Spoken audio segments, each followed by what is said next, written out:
নমস্কার প্রিয় শিক্ষার্থী, আজকে আমাদের আলোচনার বিষয় দুই শাক্ত পদকর্তা রামপ্রসাদ সেন এবং কমলাকান্ত ভট্টাচার্য।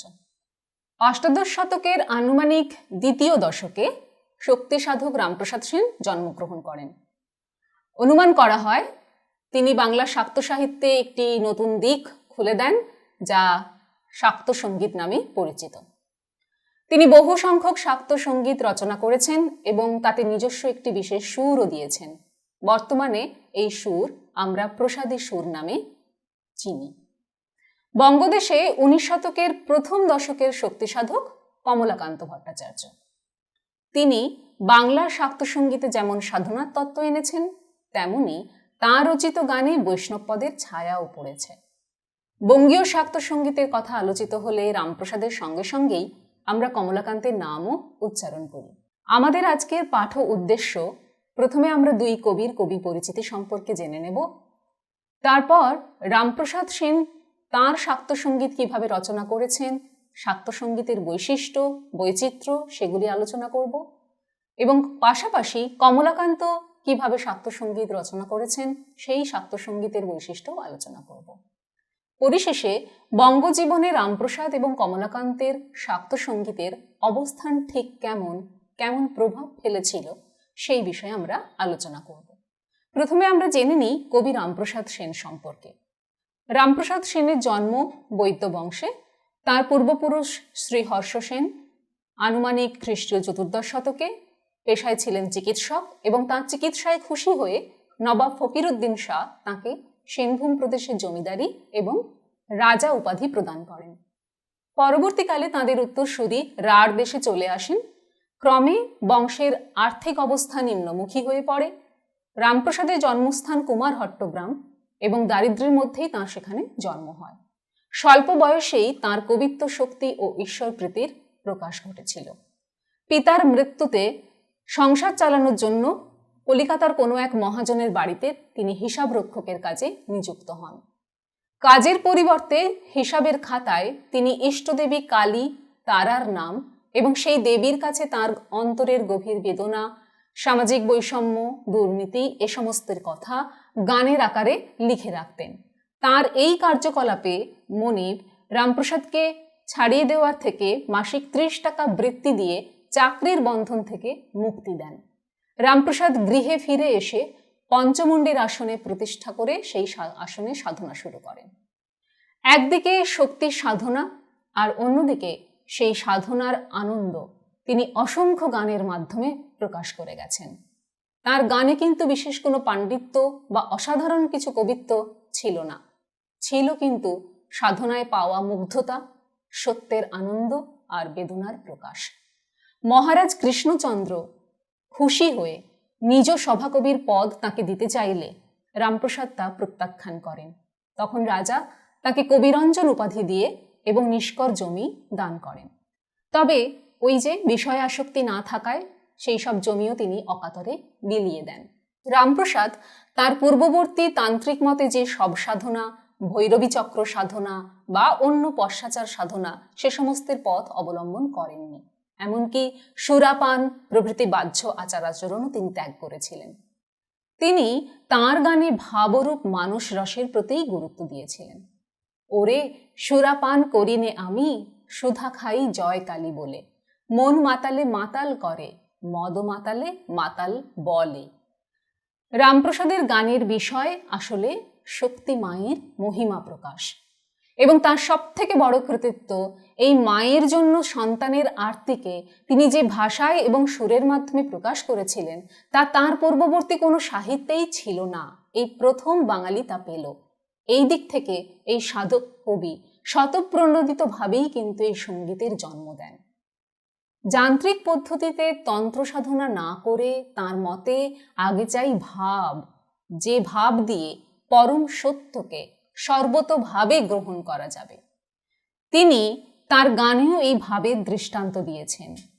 সে ভাবলোভে পরম যোগী, যোগ করে যুগ যুগান্তরে, হলে ভাবের উদয়, লয় সে যেমন লোহাকে চুম্বক ধরে। তার মতে সাধক চিত্ত যত পবিত্র এবং কামনা বাসনা আসক্তি বর্জিত হবে, সেই চিত্ত তত মায়ের প্রতি আকৃষ্ট হবে। তিনি এই ভাবই মায়ের কাছেই ভাব শিখেছেন। এক ভাবীর কাছে ভাব শিখেছি। এই ভাব একবার আয়ত্ত হয়ে গেলে চিরদিনের মতো মোহঘুম দূর হয়ে যাবে। তখন অন্তরে পরম বিশুদ্ধি লাভ করলে মা আপনি এসে সেখানে অবস্থান করবেন।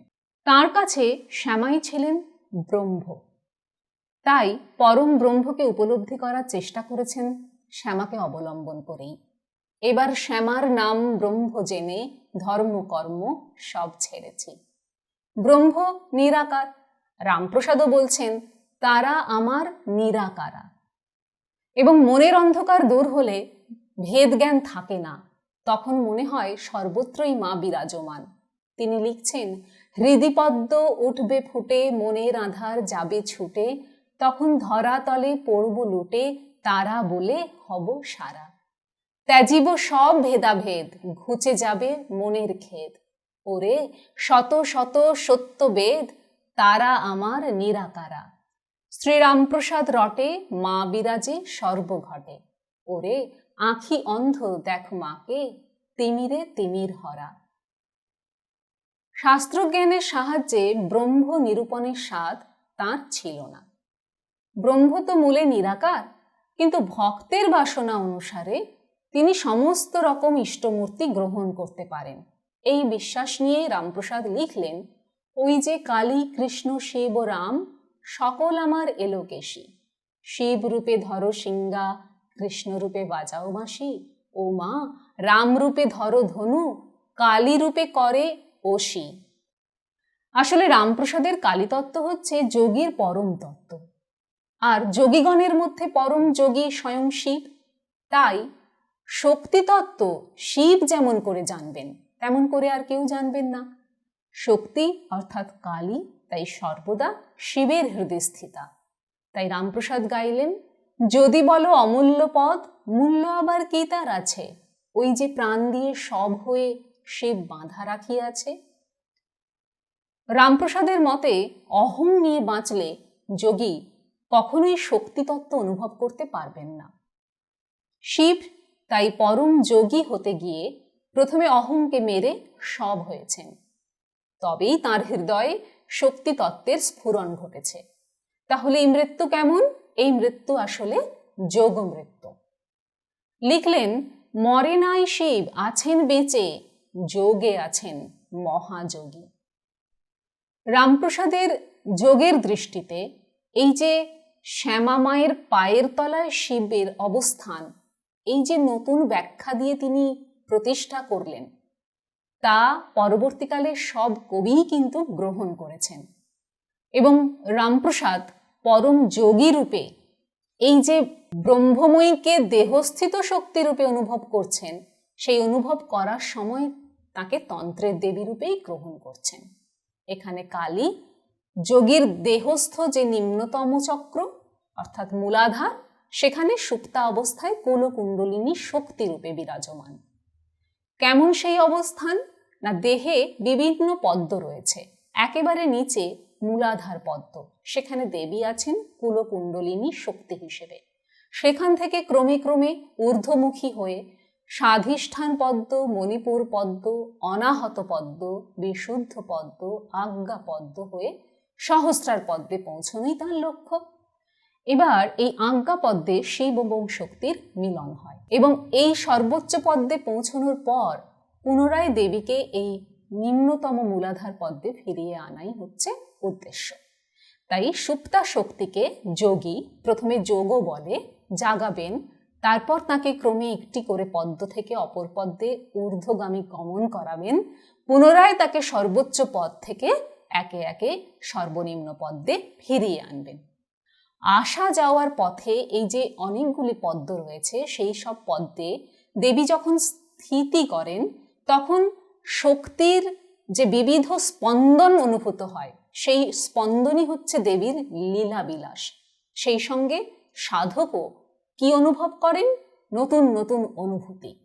কিন্তু এই সব অনুভূতি অপূর্ণ, তাই একে পূর্ণতা দেওয়ার জন্য আরেকটি জিনিস চাই। তা কি না, শ্বাসের মাধ্যমে জপ ক্রিয়া।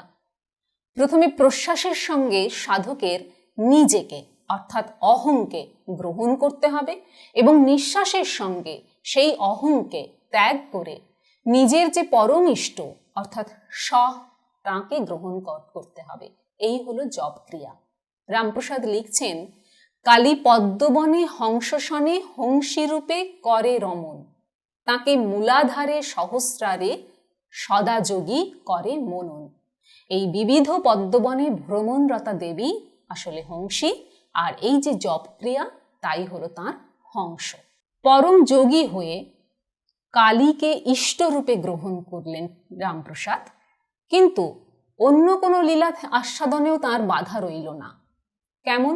যেমন তিনি দোল লীলা যখন আস্বাদন করছেন তখন শ্যামাকেই ইষ্ট করছেন, আর অনাহত পদ্ম অর্থাৎ হৃদকমল মঞ্চ হলো দোল মঞ্চ। দেহস্থ বাম দিকের ইড়া নাড়ি এবং দক্ষিণ দিকের পিঙ্গলা নাড়ি হলো মঞ্চের দুই পাশের রশি, আর মাঝের রশি হলো সুষুম্না নাড়ি।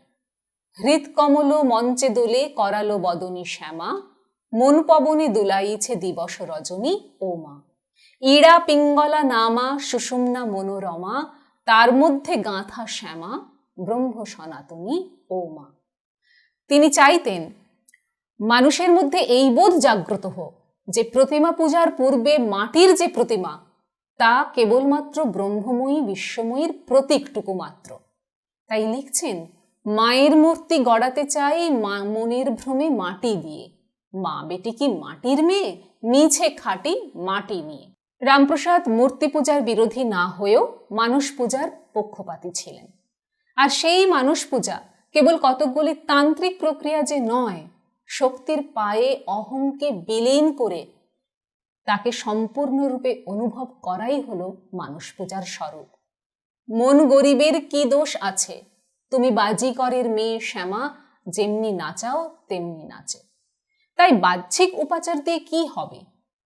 তিনি লিখলেন, শোন রে মন তোরে বলি, ভজ কালী ইচ্ছা হয় যেই আচারে, মুখে গুরুদত্ত মন্ত্র পড়ো, দিবানিশি কর ধরে, শয়নে প্রণাম জ্ঞান, নিদ্রায় করো মাকে ধ্যান, ওরে নগরে ফিরো মনে করো প্রদক্ষিণ করি শ্যামা মারে, যত শোনো কর্ণপুটে সকলেই মায়ের মন্ত্র বটে, কালী পঞ্চাশত বর্ণময়ী বর্ণে বর্ণে নাম শোনরে, কৌতুকে রামপ্রসাদ রটে ব্রহ্মময়ী সর্বঘটে, ওরে আহার করো মনে করো আহুতি দি শ্যামা মারে। রামপ্রসাদ অদ্বৈবাদী ঠিকই, তা সত্ত্বেও তিনি আবার ভক্তিবাদীও বটে। পরম একের মধ্যে যখন সব একাকার তখন হলো অদ্বৈবাদ। আবার এক থেকে জাত এবং একের মধ্যে স্থিত হলেও একটা ভেদ আছে, সেই ভেদ থেকেই ভক্তি। অদ্বয়ের মধ্যেই তিনি একটা দ্বৈতের ভান করছেন। নির্বাণে কি আছে ফল, জলেতে মিশায় জল, ওরে চিনি হওয়া ভালো নয় মন, চিনি খেতে ভালোবাসি। নির্বাণ লাভের জন্য ততের মধ্যে অহংকে বিলীন করতে হবে, কিন্তু সম্পূর্ণ বিলীন হয়ে গেলে তো রসানুভূতির কোনো উপায় থাকবে না। চিনি আস্বাদ করতে গেলে চিনি খেতে হবে, সুতরাং একটি বিশুদ্ধ অহং বজায় রাখতে হবে। এখানে দেবী গ্রাহ্য, সাধক গ্রাহক, এই দ্বৈত ভাবনা চাই। শ্যামা মায়ের যে উন্মাদিনী রণরঙ্গিনী মূর্তি, সেই মূর্তিতে তিনি মাধুর্য আনলেন, আর সেই মাধুর্য আনতে গিয়ে মাকে সাজালেন পায়ে নূপুর এবং কোটিতে ঘুঙুর পরিয়ে, গাইলেন, নব জলধর কায় কালো রূপ হেরিলে আঁখি জুড়ায়, কপালে সিন্দুর কোটিতে ঘুঙ্গুর রতন নূপুর পায়, হাসিতে হাসিতে কত দানব বদলিছে রুধির লেগেছে পায়। বঙ্গভূমির শাক্ত সঙ্গীতে প্রতিবাৎসল্য পদ প্রবর্তন করেছিলেন রামপ্রসাদ সেন, যা বৈষ্ণব পদাবলী থেকে একেবারেই স্বতন্ত্র। কারণ সেখানে প্রতিবাৎসল্যের পদ অনুপস্থিত। এবং রামপ্রসাদের হাত ধরেই এই প্রতিবাৎসল্য ধারার সর্বোচ্চ স্বীকৃতি প্রাপ্তি ঘটে।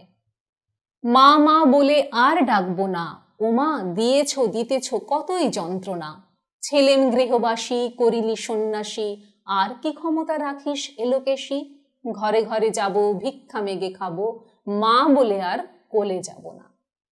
রামপ্রসাদ তাঁর সাধনার মধ্য দিয়ে শ্যামা এবং শ্যামের মধ্যে কোনো ভেদ পাননি। তিনি গাইছেন, কালী হলি মা রাসবিহারী, নটবর বেশে বৃন্দাবনে, নিজ তনু আধা গুণবতী রাধা, আপনি পুরুষ আপনি নারী, ছিল বিবসন কোটি এই বেপিত বটি, এলো চুল চূড়া বংশীধারী। আবার গাইছেন, যশোদা নাচত গো বলে নীলমণি, সে বেশ লুকালে কোথা করালো বদনী। এ ছাড়া তিনি কখনো মাকে কালো বলেও স্বীকার করেননি।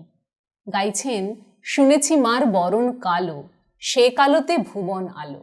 আসলে অষ্টাদশ শতকের দ্বিতীয় এবং তৃতীয় পর্বে বঙ্গদেশে যে আঁধার ঘনিয়ে এসেছিল তার মধ্যে আলোকবর্তিকা জ্বালানোর চেষ্টা করেছিলেন রামপ্রসাদ। একই পর্বে ছিলেন কবি ভারতচন্দ্র রায়ের মতো এক আধুনিক কবিও। তিনিও তাঁর সৃষ্টিকর্মে ব্যাপৃত ছিলেন। পাশাপাশি রামপ্রসাদ দেবী ও মানবের মধ্যে সম্পর্ককে একেবারে পারিবারিক পরিমণ্ডলে বিন্যস্ত করেছিলেন। দেবীর বিভৎসতার মধ্যে মাধুর্যের প্রতিষ্ঠা করেন, প্রলয়ঙ্করী মূর্তির আড়ালে স্নেহময়ী মায়ের স্পর্শ আনেন। এসবই তাঁরই আবিষ্কার। তিনি তাঁর পারিবারিক এবং পারিপার্শ্বিক জীবনে ঘটে চলা আর্থিক দুর্গতি, রাষ্ট্রিক উশৃঙ্খলতায় যে সমস্ত অনাসৃষ্টির সৃষ্টি হয়েছিল তার মধ্যে পরিত্রাতা হিসেবে দেবীর উপস্থিতি এবং তাঁর হাতের স্পর্শ অনুভব করেছিলেন। তাঁর গানের মধ্য দিয়ে আমরা সেই মৌলিক অনুভূতিগুলিরই খোঁজ পাই। নবাব আমলের চরম আর্থিক অবক্ষয়ে প্রকাশ্য বাজারে কৃতদাস বিক্রি হয়েছে, নারী পুরুষ নির্বিশেষে আত্মবিক্রয় করেছে এমন দলিলও পাওয়া গিয়েছে। এই দুরবস্থার সদ্ব্যবহার করে বণিক ইংরেজ তার ক্ষমতা বাড়াতে থাকলে হিন্দু ভূস্বামী এবং বণিক মুসলিম শাসকের বিরুদ্ধে বিক্ষুব্ধ হয়। রামপ্রসাদের এমন অসংখ্য গান আছে যার মধ্যে বাঙালি জীবনের এই নিদারুণ আর্থিক দুর্গতি এবং বিক্ষোভের নিদর্শন মেলে। করুণাময়ী কে বলে তোরে দয়াময়ী, কারো দুগ্ধেতে বাতাসা গো তারা, আমার এমনই দশা শাকে অন্ন মেলে কই, কারে দিলে ধনজন মা হস্তি অশ্ব রথ চয়, ওগো তারা কি তোর বাপের ঠাকুর, আমি কি তোর কেহ নয়। অথবা জানি গো তারা তোমার যেমন করুণা, কেহ দিনান্তরে পায় না খেতে, কারু পেটে ভাত গেঁটে সোনা, কেহ যায় মা পালকি চড়ে, কেহ তারে কাঁদে করে, কেহ আয় কেহ দেয় শাল দোশালা, কেহ পায় না ছেঁড়া টানা। এসবের প্রতিকার তিনি খুঁজেছেন তার মাতৃসেবার মাধ্যমে। তিনি বিশ্বাস করতেন যতদিন বৈষয়িক জীবন আত্মিক জীবনের উপর প্রভাব বিস্তার করবে ততদিন এই সামাজিক বিকৃতি ঘুচবে না। তাই মানুষকে ঐশী শক্তির আরাধনার মাধ্যমে প্রথমে বৈষয়িক জীবনের সংস্কার ঘটাতে হবে, তবেই আত্মিক উন্নতি ঘটানো সম্ভব।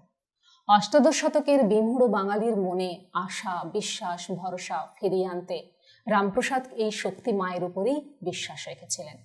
রামপ্রসাদের জীবন ছিল গ্রাম এবং কৃষি কেন্দ্রিক, তাই তাঁর গানের ভাবে, ভাষায়, অলঙ্কারে কোথাও ব্রাহ্মণ্য সংস্কৃতের গন্ধ ছিল না। নাগরিক ও রাজকীয় ছাপ তাঁর গানে ছিল না, এমনকি বংশধারাগত পাণ্ডিত্যও তাঁর জীবনে ছিল না। তাই ভারতচন্দ্রের সমসাময়িক কবি হয়েও রামপ্রসাদ একেবারেই মৌলিক। এবারে আসবো কবি কমলাকান্ত ভট্টাচার্যের প্রসঙ্গে। কমলাকান্ত ভট্টাচার্যের জন্ম বর্ধমান জেলার অম্বিকা কালনায় এবং শৈশবে তিনি পিতৃহীন হয়ে পড়ায় চান্না গ্রামে মামার বাড়িতে প্রতিপালিত হন এবং সেই চান্নাতেই তাঁর সাধনা শুরু। পরবর্তীকালে বর্ধমানের মহারাজা তেজচাঁদ বাহাদুরের সহায়তায় তিনি রাজপণ্ডিতের শিরোপা পান এবং জমিও পান এবং সেখানেই কোটালহাটে তিনি আশ্রম স্থাপন করে পঞ্চমুণ্ডির আসনে শক্তি সাধনা করেন। পাশাপাশি তিনি দুর্বলহীন বাঙালিকে শক্তিমন্ত্রে দীক্ষিত করে উজ্জীবিত করার চেষ্টাও করেছিলেন। তিনি ছিলেন গৃহস্থতান্ত্রিক, তাই তন্ত্রের কেবল ভক্তি এবং ভাবের অংশটুকু নিয়ে হৃদয়ে মাতৃভাব জাগিয়ে তোলার সাধনাই করেছিলেন কমলাকান্ত। বিষয় বাসনা সব তিনি মায়ের পায়ে অঞ্জলি দিয়েছিলেন। তিনি মনে করতেন শক্তি মা এই সংসারে জীব সেজে অভিনয়ে মেতেছেন, আর যারা ভোগবিলাসে মত্ত তারা মায়ের সেই রূপ চিনতে পারে না। তাই তিনি লেখেন, ত্রিগুণ ধারণ করিয়ে কখন করয়ে সৃজন পালন লয়, কভু আপনার মায়ায় আপনি বাঁধা যতনে এ ভব যাতনা সয়। রামপ্রসাদের মতো কমলাকান্তের কাছেও সাধনার বস্তু ওই দেহস্থিত পদ্মের উপর স্থিতা মা। উভয়েই মাধুর্যময়ী মাতৃ নামে গান বেঁধেছেন, মাকে মধুর রূপে দেখেছেন। কিন্তু রামপ্রসাদ যেখানে রাজ অনুগ্রহ পরিত্যাগ করে সর্বসাধারণের কাছে পৌঁছতে সমর্থ হয়েছিলেন, সেখানে কমলাকান্ত তা না পারায় বর্ধমান রাজপ্রাসাদের সীমানাতেই যেন আজীবন গণ্ডিবদ্ধ থেকে গেছেন। কমলাকান্ত প্রসাদের সুর অনুসরণ করে সহজ কথায় মায়ের পূজার জন্য গান লিখেছিলেন। সেখানে বাহ্যিক আড়ম্বরের বাড়াবাড়ি যেমন ছিল না, কিন্তু রামপ্রসাদের মতো সর্বজনীনতাও কমলাকান্তের ভাগ্যে জোটেনি। কমলাকান্ত দেবীর কোনো বাহ্যরূপ বর্ণনা করেননি। দেবী এখানে কুলকুণ্ডলিনী শক্তি। তাঁর স্থান দেহস্থ ষটচক্রের সর্বনিম্ন মূলাধার চক্র, যা আমরা কিছু আগেই চিত্রে দেখেছি। ত্রিগুণা ত্রিবেণী তরঙ্গিনী ধায়, কেলি করে কুলকামিনী তায়, বিহরই রঙ্গিনী সখীগণ সঙ্গে, বিতরয় বাড়ি পরাপর অঙ্গে। তিনি কখনো বালিকা, কখনো কিশোরী, কখনো নবীনা যুবতী। দ্বৈত শিবের স্থান দেবীর ভ্রু মধ্যস্থ আজ্ঞাচক্রে, যেখানে এসে মিশেছে গঙ্গা, যমুনা, সরস্বতী অর্থাৎ ইড়া, পিঙ্গলা, সুষুম্না নারীর ধারা। মূলাধার থেকে ক্রমে ক্রমে আজ্ঞাচক্রে দেবীর অভিসার চলে। কমলাকান্ত যখন সাধনায় সিদ্ধিলাভ করলেন, তখন তিনি আনন্দে গাইলেন, এতদিনে জানিলাম দয়াময়ী কালী গো, কাতর দেখিয়ে দিনে দর্শন দিলি মা। মাকে তিনি বলছেন যন্ত্রী, আর সকল জীব যন্ত্র। তাই পুত্র কমলাকান্ত লিখছেন, সবে মাত্র তুমি যন্ত্রী, যন্ত্র আমরা তন্ত্রে চলি, তুমি যেমনি রাখো তেমনি থাকি, যেমন বলাও তেমন বলি। কমলাকান্ত কখনো মাকে নানা রূপে দেখছেন। মা মোর কখনো শ্বেত, কখনো পীত, কখনো নীল লোহিত রে, আমি জানিতে না পারি জননী কেমন, ভাবিতে জনম গেল। আবার কখনো লিখছেন, দ্বৈত ভাব ত্যাজ নিত্যানন্দে মজ, অনিত্য ভাবনায় কি আর ফল। অর্থাৎ একই সঙ্গে অদ্বৈত এবং দ্বৈত ভাব বিরাজ করছে। তাঁর কাছেও রামপ্রসাদের মতো কালী এবং কৃষ্ণ একাকার হয়ে গেছেন। যখন কমলাকান্ত দেবীর অভিসার গ্রহণ করছেন, তখন কৃষ্ণ অভিসারিণী রূপে গ্রহণ করছেন। ষটচক্র সাধনা বৈষ্ণব লীলা অনুসরণ করেই বর্ণনা করছেন। গজপতি নিন্দিত গতি অবিলম্বে, কুঞ্চিত কেশ নিবেশ নিতম্বে, চারু চরণ গতি অভরণ বৃন্দে, নখর মুকুর কর হিমকর নিন্দে, উরসী সরসী রুহ বামা, করিকর শিখর নিতম্বিনী রামা, মৃগপতি দূর শিখর মুখ চায়, কোটি তট ক্ষীণ সুচঞ্চল বায়। আজ্ঞাচক্রে ত্রিবেণীতে শিবের সঙ্গে স্নানকেলি সম্পন্ন হলে দেবী পুনরায় ধীরে ধীরে চলেন নিম্নমুখে আপন নিবাস মূলাধারে, এবং এখানে যে ভাষা ধাঁচ ব্যবহার করা হয়েছে তাতে বৈষ্ণব পদাবলীর ছাপ সুস্পষ্ট। কমলাকান্ত দেবীকে পরম কারণ বলে অনুভব করেছেন। যে পরম কারণ কখনো নারী কখনো পুরুষ উভয় রূপেই প্রকাশ হতে পারেন। জানো নাকি মন পরম কারণ, কালী কেবল মেয়ে নয়, মেঘের বরণ করিয়ে ধারণ কখনো কখনো পুরুষ হয়। হয়ে এলোকেশী করে লয়ে ওসি, দনুজতনয়ে করে সভয়, কভু ব্রজ পরে আসি, বাজাইয়ে বাঁশি, ব্রজাঙ্গনার মন হরিয়ে লয়। কমলাকান্ত সাধক রামপ্রসাদের ওই যে শ্যামার পদতলে শিব যেভাবে ব্যাখ্যা করেছিলেন রামপ্রসাদ, সেই ব্যাখ্যাই গ্রহণ করেছেন। দেখো সব ছলে চরণতলে আশুতোষ পড়িল আসি। আর কমলাকান্ত রামপ্রসাদের মতো শ্যামা মাকে কখনো কালো বলেননি। শ্যামা মা কি আমার কালো রে, লোকে বলে কালী কালো, আমার মন তো মানে না কালো, কালো রূপে দিগম্বরী হৃদে পদ্ম করে আলো। এই রামপ্রসাদ এবং কমলাকান্ত যারা একই সঙ্গে উচ্চারিত হন শাক্ত সঙ্গীতের জন্য, এই উভয় কবি তান্ত্রিক সাধনায় সিদ্ধ, উভয়েই শক্তিকে মাতৃভাবে উপলব্ধি করে সেই মায়ের পূজা এবং কীর্তন করে প্রেমানন্দে ডুবে থাকতেন।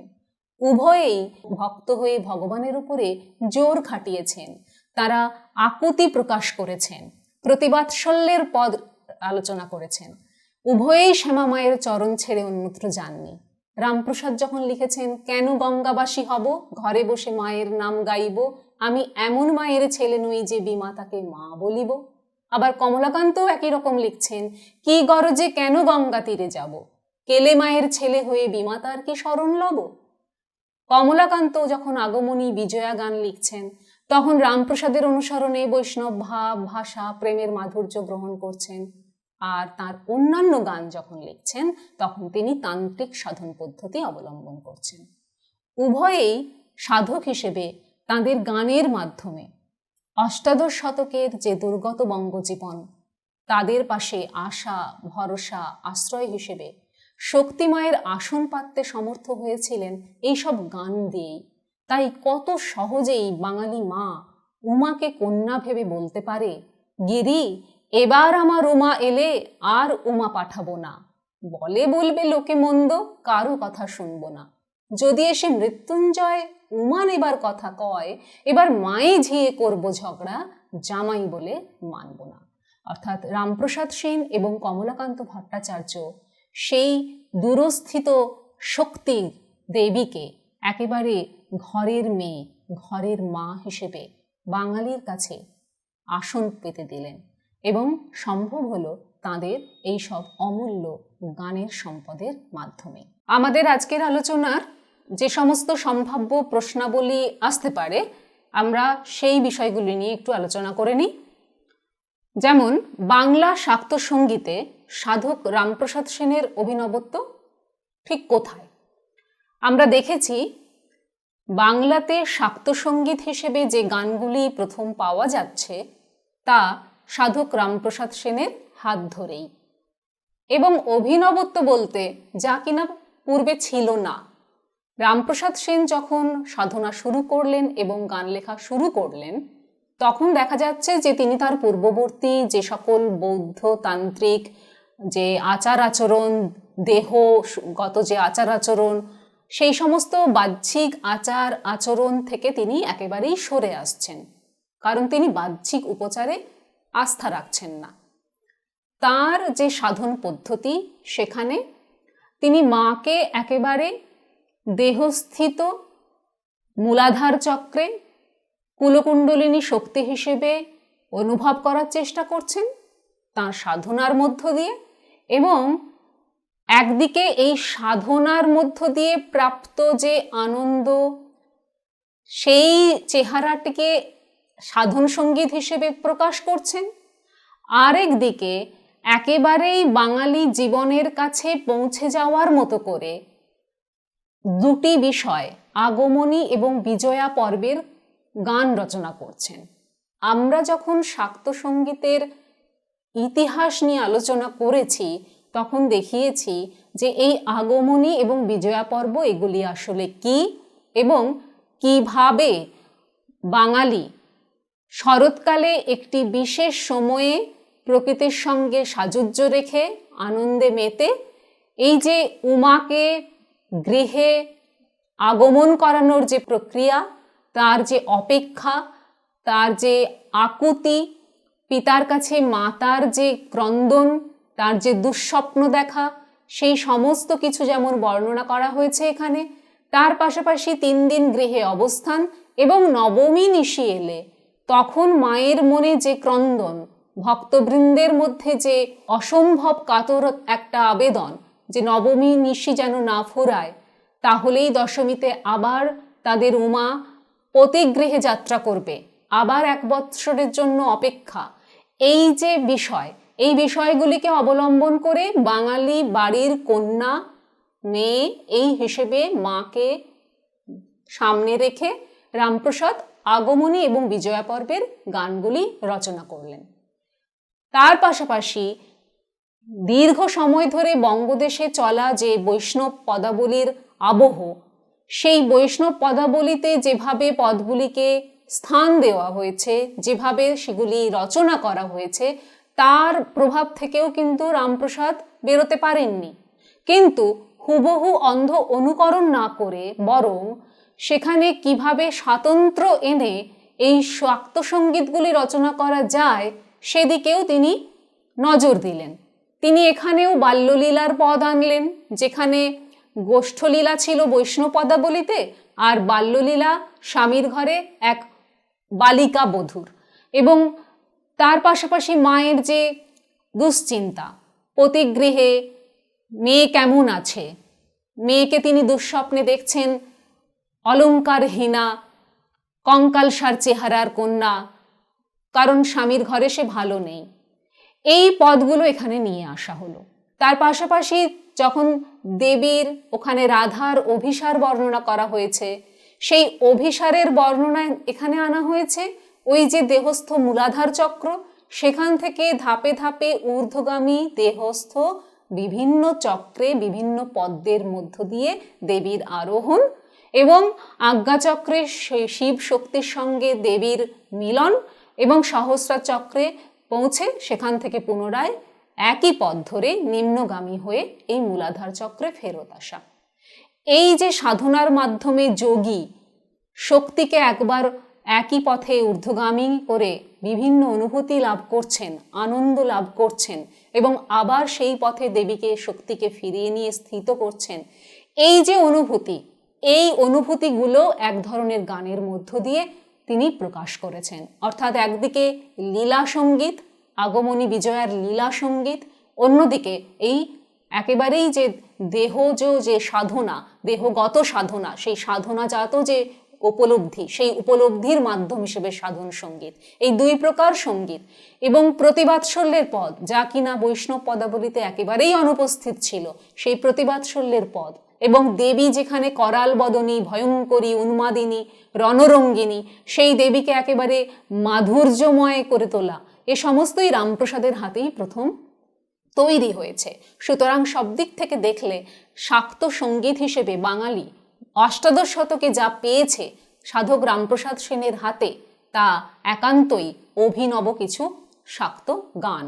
এই একই সূত্র ধরে রামপ্রসাদের শাক্ত সঙ্গীতের আমরা যদি বিশিষ্টতার পরিচয় দিই, তাহলে কোন কোন পর্বে কিভাবে রামপ্রসাদ শাক্ত সঙ্গীতগুলিকে শ্রেণীবিভক্ত করেছেন, কোন গানে কোন পর্যায়ে কেমনভাবে তিনি তার বিষয় আশয়গুলিকে আবদ্ধ করেছেন।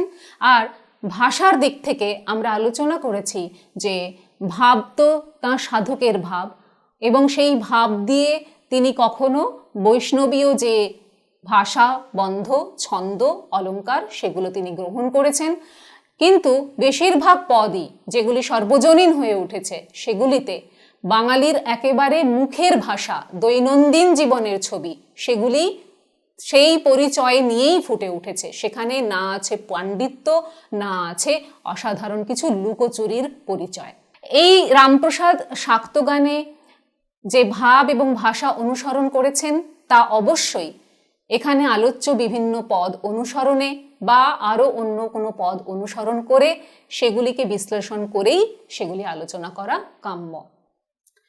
এর পাশাপাশি দ্বিতীয় কবি, যাকে আমরা 19 শতকে এসে পেলাম, সেই কমলাকান্ত ভট্টাচার্য, দেখা গেল যে তিনি পূর্বের যে কবি রামপ্রসাদ সেন, একেবারে তাঁর দ্বারাই প্রভাবিত হয়ে সেই রকমভাবেই গান লিখলেন।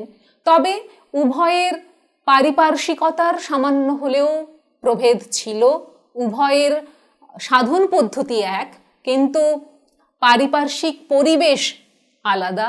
রামপ্রসাদ যেখানে বিষয় আশয় সব কিছু ত্যাগ করে একেবারে দিনহীন হয়ে মায়ের সাধনা করেছেন, মায়ের ছেলে হয়ে কাটিয়েছেন, সাধারণ্যের হয়ে গেছেন, সেখানে কমলাকান্তের কাছে কোথাও রাজ পরিচয়ের একটি বেষ্টনী থাকায় তার গান হয়তো এতটা সর্বজনীন স্তরে পৌঁছতে না পারলেও তিনিও রামপ্রসাদের মতোই কিন্তু সেই বিভিন্ন বিষয় অনুসারেই সাধন সঙ্গীত রচনা করেছেন, লীলা সঙ্গীত রচনা করেছেন, এবং খুব যে বেশি নতুন কোনো পদ আনতে পেরেছেন তেমনটা নয়। তবে কিছু কিছু পদে একেবারেই বৈষ্ণবীয় ভাব এবং ভাষা গ্রহণ করতে গিয়ে সেখানে বৈষ্ণবের যে অলঙ্কার সুষমা, যে ছন্দ মাধুর্য, সেগুলো তিনি একেবারে সুপরিচয় করে, একেবারে সুনিপুণ করে সেগুলিকে গ্রহণ করেছেন।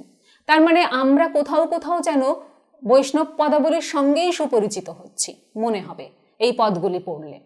ফলত কমলাকান্ত এবং রামপ্রসাদ অবশ্যই উভয়ের সময়ের অনেকটা পার্থক্য রয়েছে, উভয়ের পারিপার্শ্বিকতার পার্থক্য রয়েছে।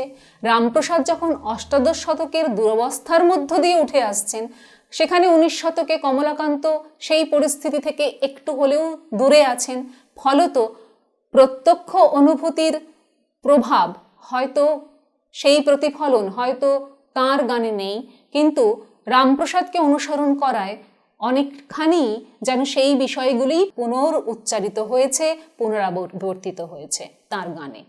ফলত আমরা এখানে রামপ্রসাদ এবং কমলাকান্ত উভয়ের বিভিন্ন পর্যায়ের পদ পাশাপাশি রেখে তাঁদের বিষয় ভাবনা, তাঁদের ভাষা, ছন্দ, অলঙ্কারের প্রয়োগ, এটা আমরা পদ হিসেবেই আলোচনা করতে পারব। সব থেকে বড় কথা, আমরা যে সময়টা নিয়ে আলোচনা করছি, সেই সময়টা যখন আমরা শাক্ত পদাবলীর ইতিহাস পড়েছি, তখন দেখেছি যে একে একে একটি করে দুর্যোগ, একটি করে বহিঃশত্রুর আক্রমণ বাঙালি জীবনকে একেবারে বিধ্বস্ত করে তুলেছিল।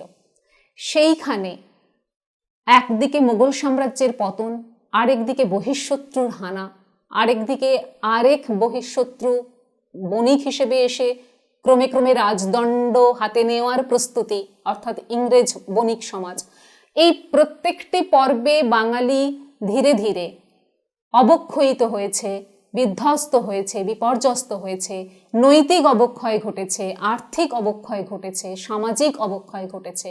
এই অবক্ষয়ের চিত্র সামনে নিয়ে যে কবি সাধক একাধারে সাধনা করছেন, আবার বাহ্যিক দুনিয়াটাকেও কিন্তু ভুলে যাচ্ছেন না, সেই ছবিও তার গানে কোথাও কোথাও উঠে আসছে। আমরা সেই রকম পদও দেখিয়েছি। কারো পাতে ভাত আছে, কারো বা প্রচুর সম্পদ, কারো বা কিছুই নেই। এই যে বৈপরীত্য, এই বৈপরীত্য কিন্তু সেই সাধকের চোখ এড়িয়ে যায়নি, অনুভূতিতে তাও স্থান পেয়েছে। সুতরাং সেই সমাজ ব্যবস্থা, সেই পরিসর, সেখানে দাঁড়িয়ে তার অনুভব এবং মাকে সেইভাবে এসে এনে তার উপস্থাপন, আর অন্যদিকে বৈষ্ণব পদাবলী সমকালে যে প্রভাব ফেলেছিল, সেই বৈষ্ণব পদাবলীর যে আস্বাদন, তার যে একটা মাধুর্য, সেই মাধুর্যকেও তিনি কোনোভাবেই প্রত্যাখ্যান করতে পারেননি। ফলত এই দুয়ের একটা ভারসাম্যযুক্ত মিশ্রণ রামপ্রসাদের গানে যেমন পাওয়া গেছে, পাশাপাশি কমলাকান্ত সেই পরিবেশ অনেকটাই রামপ্রসাদের অনুসরণে সেই পরিবেশ তিনি গড়ে তুলেছেন, সেই পর্যায়গুলো সেভাবেই তিনি গড়ে তুলেছেন। সেখানেও আকুতি আছে, কিন্তু রামপ্রসাদ যে সমাজকে দেখেছেন, সেই সমাজকে কমলাকান্ত অনেকটাই দূর থেকে দেখছেন। ফলত ভক্তের আকুতির পর্যায়ে এসে উভয়ের পদের তো সামান্য হলেও পার্থক্য তৈরি হয়েই যায়। সেই জায়গায় দাঁড়িয়ে আমরা সেই সময়ের ইতিহাসকে সামনে রেখে বঙ্গজীবনের যে প্রত্যক্ষ পরিস্থিতি, তা কিভাবে এই দুই কবির পদে আশ্রয় পেয়েছে, বিশেষত বাঙালি জীবন কিভাবে মাকে, দেবী শক্তিকে কন্যা অথবা মা একান্ত নিজের করে একটা আশ্রয়স্থল, একটা বরাভয়ের জায়গা, ভরসার জায়গা তৈরি করে নিতে পেরেছে, তার জন্য একান্তভাবেই শাক্ত পদাবলী, বাংলার শাক্ত গান এবং রামপ্রসাদ এবং কমলাকান্ত ভট্টাচার্য চিরস্মরণীয় হয়ে থাকবেন। এখানেই তাঁদের স্বকীয়তা।